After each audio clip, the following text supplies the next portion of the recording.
big day. For a lot of reasons, as I'm sure you can imagine. Oh, yeah. I can only imagine. But we're going to be talking about an incident. Okay. An incident at the U.S.-Canadian border. U.S.-Canadian border, all right. Involving a Border Patrol agent. Okay. And someone that the news at the time was calling a visa overstayer. Ah, a visa overstayer. Okay. So kind of a lot going on with this one. Yeah, sounds like it. So let's set the stage a little bit. Okay. So we're talking about a Border Patrol agent in Vermont.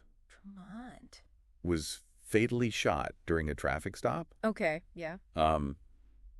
The person who shot him, who again the media at the time was calling a visa overstayer, Right.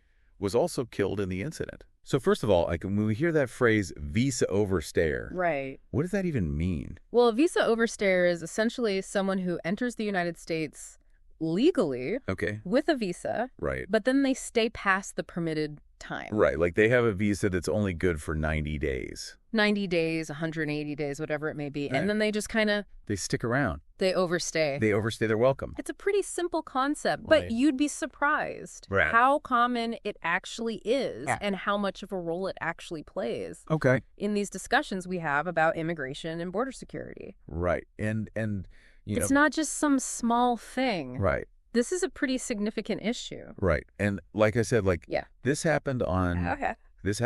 January 20, 2025. Okay. Which, if that date sounds familiar to you, it's because Ringing a bell. it was the day of President Trump's inauguration. Oh, wow. Yeah, that's a big day. And the same day that he was saying that he was going to be declaring a border crisis, a national emergency. Okay, so this is all happening at the same time. All happening on the same day. Wow.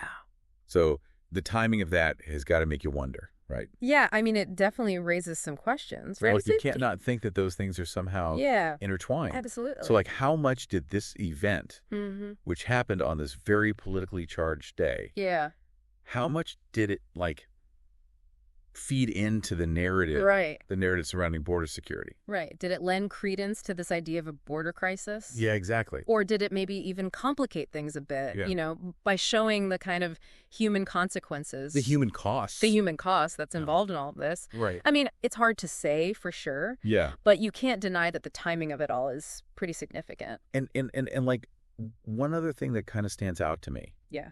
Is that this happened in Vermont. Vermont? Yep. Like northern Vermont. Right. Like that's not exactly where you think of when you think of border security. No, not really. Right. I mean, it's not like a southern border state. Right. You know what I mean? Yeah, absolutely.